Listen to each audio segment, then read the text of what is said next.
Diomaye Faye, président, Ousmane Sonko, Premier ministre.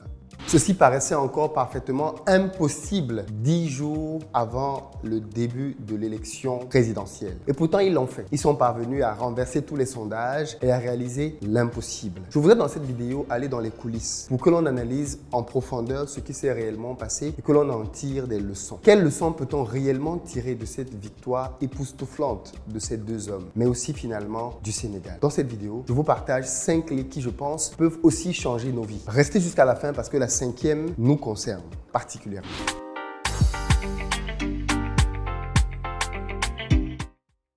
Salut à toi, bienvenue sur ma chaîne, moi c'est Philippe Simo. Ici je parle de business et de développement du continent africain. Donc si ça t'intéresse, tu t'abonnes. Pour ceux d'entre vous qui voulaient lancer des business en Afrique, sachez que j'ai créé une académie de formation dans laquelle je vous accompagne, mes équipes et moi bien évidemment, à pouvoir trouver les bonnes idées de business, à les lancer, à les piloter et à les rendre rentables. Le numéro est disponible pour pouvoir nous rejoindre. Pour ceux d'entre vous qui êtes en Côte d'Ivoire, qui arrivez prochainement à Abidjan, si vous avez besoin d'un logement ou alors d'un véhicule pour vous déplacer, vous nous contactez. Pour le logement, dans la barre de description, vous avez le lien pour réserver directement. Et pour les véhicules, vous avez un numéro qui s'affiche. Sachez qu'on a pick-up, SUV, berline, bref, tout ce qu'il vous faut en véhicule neuf. Et puis enfin, nous construisons aussi des maisons. Donc si vous voulez devenir propriétaire, vous nous contactez au numéro qui s'affiche et on vous fera visiter nos villas. Alors, il faut savoir que nous commençons à les commercialiser à partir de 41 millions de francs CFA en gros œuvre.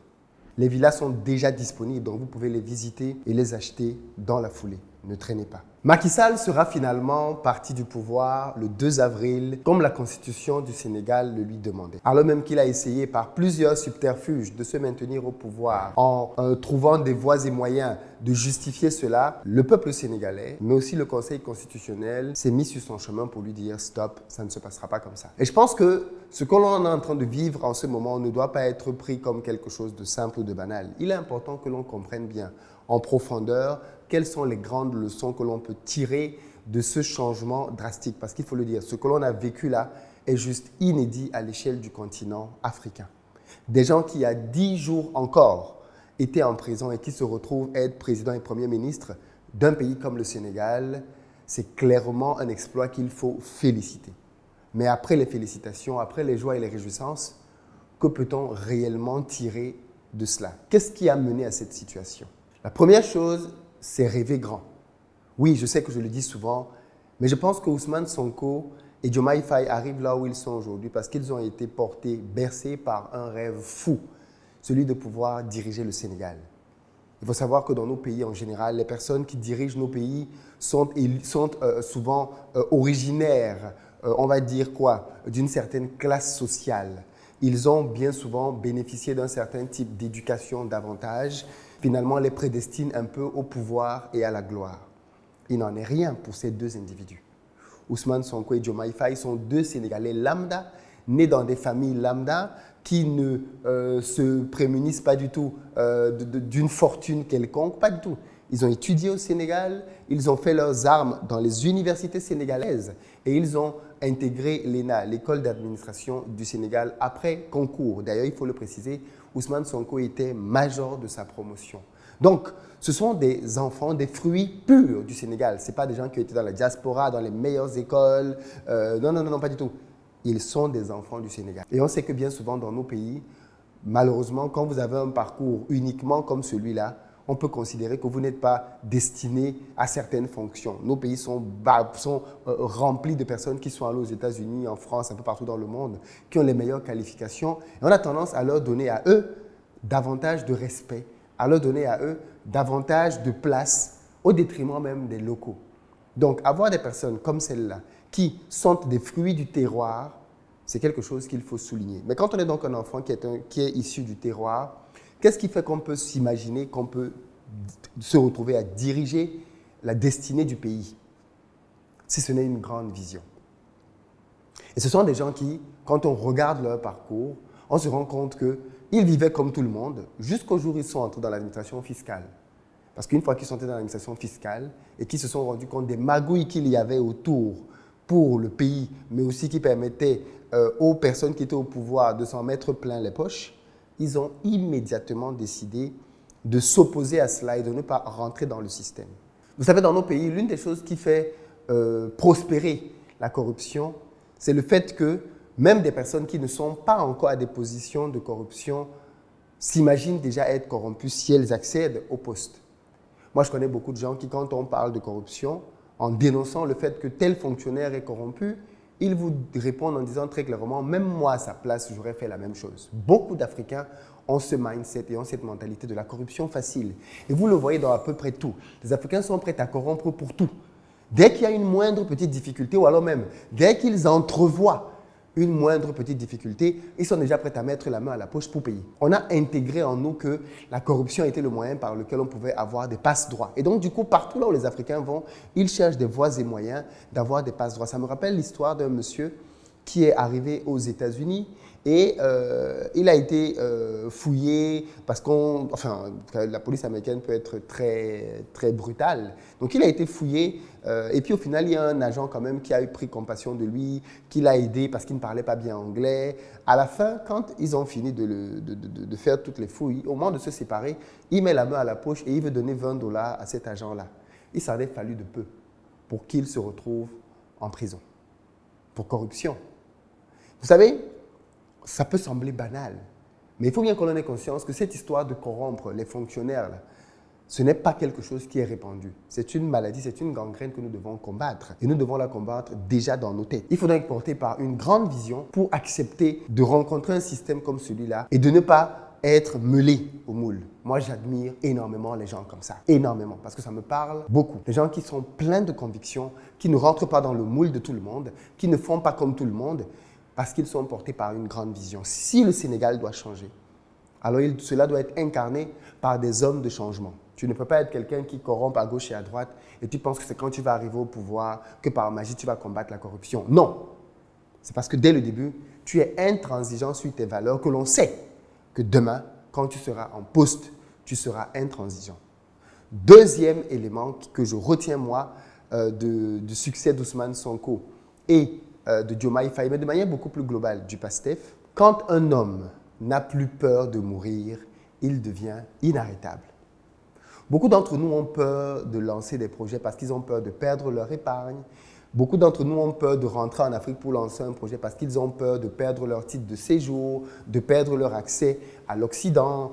Bref, on a peur de beaucoup de choses dans notre quotidien. Beaucoup ont peur de mettre toute leur épargne dans un projet parce qu'ils disent « mais si ça ne marche pas, après comment je vais faire ?» Donc, l'être humain vit malheureusement en esclavage de ses peurs. Ça, c'est quelque chose que j'ai compris dans ma vie et qui fait que je combats énormément mes peurs désormais. Quand je me rends compte que j'ai peur de quelque chose, j'essaye de me créer des conditions qui font que cette peur-là, je vais la combattre et je vais la vaincre.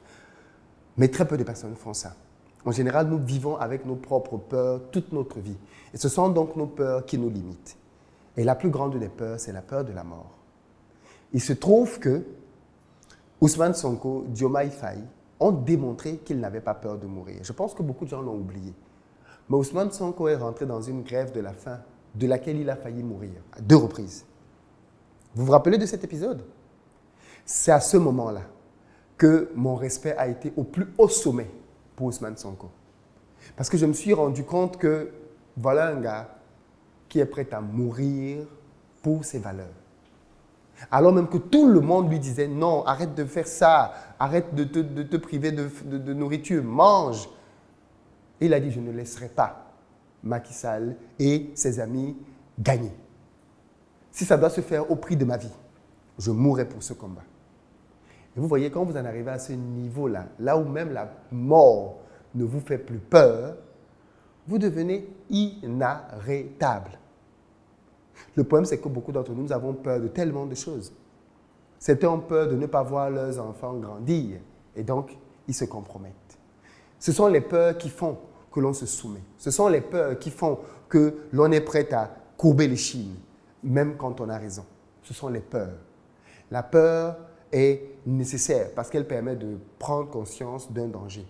Mais quand cette peur-là nous domine, elle devient nocive parce qu'elle nous freine et elle nous empêche d'avancer. Et je suis convaincu que dans ta vie, toi qui me suis en ce moment, il y a des peurs qui te bloquent. Tu es certainement limité aujourd'hui par tes peurs. Tu as peur de perdre ton épargne, tu as peur de te lancer dans un business parce que tu ne l'as peut-être jamais fait, tu as peur de l'inconnu, tu as peur de la maladie, tu as peur de souffrir si tu rentres en Afrique. il y a tellement de peurs comme ça qui nous rendent prisonniers. Et le jour où tu vas faire comme Ousmane Sonko, comme Diomaye Faye, tu vas décider d'aller au-dessus de ta peur, tu n'as pas idée de tout le chemin qui t'attend derrière. La troisième leçon que je tire de cette victoire, c'est qu'il faut se battre pour des causes et pas pour des personnes, pas pour des intérêts personnels. Ça, c'est un gros problème que l'on a même dans la politique dans nos pays. Il y a des gens qui pensent qu'ils incarnent à eux la solution providentielle. C'est eux ou personne d'autre. Si ce n'est pas eux, le mouvement ne peut pas avancer. Ousmane Sonko a démontré qu'il ne faut pas réfléchir comme ça. Il aurait pu se dire qu'il est le seul candidat du PASTEF et si le PASTEF, s'il est éliminé, le PASTEF ne produira pas de candidature. Il aurait pu dire ça. Non, il n'a pas pensé comme ça. Il a pensé à la cause et au mouvement. Ce qui est important en réalité, c'est que les causes pour lesquelles on se bat puissent avancer. Ce n'est pas le fait que nous soyons devant. Si on est devant, soit. Si on n'est pas devant, eh bien, on ne devrait avoir aucun problème à être le dernier pourvu que la cause avance, pourvu que les convictions que l'on a avancent. Et ça, c'est tellement important dans nos pays parce que malheureusement, les gens sont fans du culte de la personnalité.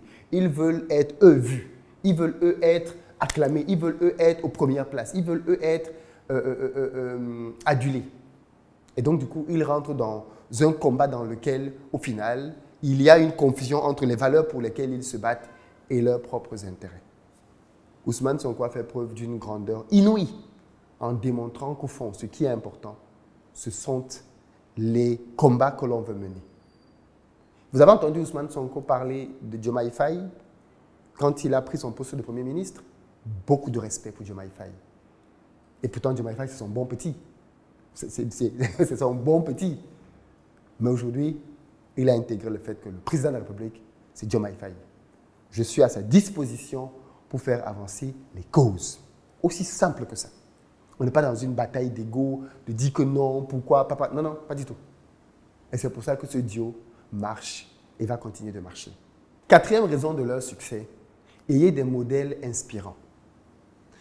Je ne sais pas si vous le savez, mais quand on demande à ces jeunes hommes qui sont leurs modèles, ils vous disent Thomas Sankara, Kwame Nkrumah. C'est incroyable, n'est-ce pas? Ils ne vous disent pas Léopold Sédar Senghor. Ils ne vous disent pas Abdoulaye Wade. Ils ne vous disent pas Macky Sall. Non. Ils vous disent Thomas Sankara. Vous savez à quel point moi je suis fan de Thomas Sankara. Donc quand tu entends que quelqu'un aime Thomas Sankara, j'ai déjà beaucoup de sympathie pour lui. Parce que Sankara incarne tout ce dont l'Afrique a besoin en termes de leadership et de dirigeants. Des dirigeants qui sont prêts à payer de leur vie. Ça a été le cas littéral de Sankara, pour ne pas trahir la cause. Et il se trouve que malheureusement, beaucoup d'entre nous n'avons pas les bons modèles. Et je vais peut-être vous surprendre, mais les modèles, c'est qui? Pour moi, il y a d'abord les modèles naturels qui sont les parents. Bien que parfois les parents n'agissent pas comme des gens que l'on pourrait considérer comme des modèles, mais bien souvent nos parents se sont battus pour nous et ceci mérite notre admiration, force notre respect et, je pense, induit que l'on doive les considérer comme des modèles. Il y a donc déjà ça. Mais il y a d'autres modèles. Les modèles qui nous inspirent des combats dans la vie. Les modèles qui, de par leur vie, leur parcours, nous donnent envie, nous aussi, d'aller faire de grandes choses. Et à ce stade-là, malheureusement, nous avons, pour beaucoup d'entre nous, pas de modèle, ou très peu de modèles. Et je vais peut-être vous choquer, mais pour moi, un modèle, c'est quelqu'un à qui l'on consacre beaucoup de son temps et de son énergie. Ça veut dire que si vous passez votre temps sur TikTok à regarder les filles qui dansent, dites ce que vous voulez. Ce sont elles vos modèles. Le modèle, c'est quelqu'un qui t'inspire et auprès duquel tu veux passer beaucoup de temps. Quand je suis au Cameroun, je passe 90% de mon temps avec mon mentor Bertin Tchofo. Je veux lui ressembler, je veux apprendre de lui, donc je veux être à ses côtés. Il y a des mentors et des modèles que vous avez physiquement, que vous voyez, et vous en avez d'autres qui sont lointains, dont vous connaissez l'histoire, et c'est là que l'Internet intervient. Vous vous tapez des documentaires, vous vous tapez des livres, vous vous tapez... J'ai passé tellement de temps à étudier la vie de Sankara, tellement. Documentaires, livres, biographies, parce que cet homme-là me fascine. Je veux comprendre comment il a fait pour devenir Thomas Sankara. Et donc, je passe du temps là-dedans. Eh bien, il se trouve que nous aussi, nous passons du temps auprès des personnes qui nous inspirent. Peut-être que vous, votre modèle, c'est Cristiano Ronaldo, peut-être que c'est Lionel Messi, peut-être que c'est... Oui, pourquoi pas? Que ce soit encore des sportifs, même je peux dire qu'il y a beaucoup d'excellence dans le sport. Mais malheureusement, pour certaines personnes, leur modèle, ce sont les champions du Bakato sur Internet, qui parlent à longueur de journée, pour d'autres qui viennent se battre sur les réseaux. Bref, vous voyez ce que je veux dire? Et c'est ça l'un des problèmes que l'on a. Si les gens qui sont tes modèles, parce qu'en fait, tu ne l'admets même pas. Parce que si on vient te dire que oui, ton modèle, c'est telle personne, tu vas dire non. Mais si tu passes beaucoup de temps, si tu consacres beaucoup de temps sur les réseaux à suivre quelqu'un, logiquement, cette personne va entrer dans ton cerveau, va commencer à influencer ta manière de penser de manière indirecte. C'est-à-dire que tu ne t'en rendras même pas compte. Mais tu commenceras à tenir les mêmes types de raisonnement que la personne. Et c'est donc ça que l'on appelle quelqu'un qui te modèle, qui te façonne. Et je pense que ça, c'est un problème que l'on a dans nos pays. Nous devons choisir les bons modèles. Les gens qui ont, de par leur vie, démontré leur force de caractère. Des gens qui ont démontré qu'ils étaient prêts à se battre pour atteindre des objectifs bien précis qui étaient nobles, des objectifs collectifs et pas individuels. Le dernier point est peut-être le plus important, c'est que je suis convaincu que le changement en Afrique va être l'idée par des jeunes. Diomaye Faye, 44 ans. Assimi Goïta, 41 ans. Ibrahim Traoré, 36 ans. Le continent africain est un continent dans lequel plus de la moitié de la population a moins de 25 ans. Dans certains pays, plus de la moitié de la population a moins de 20 ans. Il est normal que les jeunes soient aux affaires. Il est anormal que des gens qui ont 60 ans continuent de considérer qu'ils sont jeunes. Non, ce n'est pas vrai. Je suis convaincu, et ça vous allez le voir avec les années à venir, qu'on aura de plus en plus de jeunes leaders à la tête de nos États. Et que ce que ces jeunes leaders vont accomplir pour leur pays sera sans commune mesure avec ce que l'on a pu voir auparavant. Donc si vous êtes jeune, entrez en politique. Si vous voulez que votre pays change, entrez en politique. N'attendez pas que ce soit d'autres personnes qui le fassent. Diomaye Faye, Ousmane Sonko, ce ne sont pas des politiciens. Ce sont des personnes qui travaillaient, des fonctionnaires, qui en ont juste eu marre d'un système et qui ont décidé d'apporter, de par leur vie, leur parcours, le changement. C'est donc possible et accessible pour chacun d'entre nous. En tout cas, ils nous l'ont démontré. Voilà 5 choses qui sont importantes et que beaucoup n'ont peut-être pas vues, mais que je voulais partager avec vous. C'est possible pour chacun d'entre nous d'atteindre des résultats impensables, insoupçonnés dans sa vie, mais à condition d'accepter de payer le prix. Es-tu prête à payer le prix? À très bientôt.